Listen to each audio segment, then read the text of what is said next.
Hi friend, সকাল সকাল এসে বললাম 6টার দিকে। এখানে এসে দেখি মিস্ত্রি আসে নাই। 6টার দিকে আসার কথা ছিল। পরে দাদা বললো পুরি খেয়ে আসি। পরে দাদার লোকে গেলাম পুরি খেতে।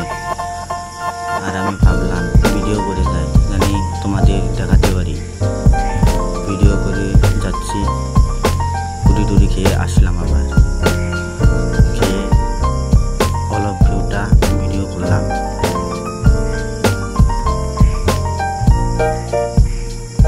ভিডিও করে তারপরে মিস্ত্রি এলো, সিমেন্ট এলো, এনে কাজ শুরু করে দিচ্ছে। ওখানে নদীর বোট দুটো লাগিয়ে থুয়েছে, তাও দাঁড়িয়ে যাচ্ছে।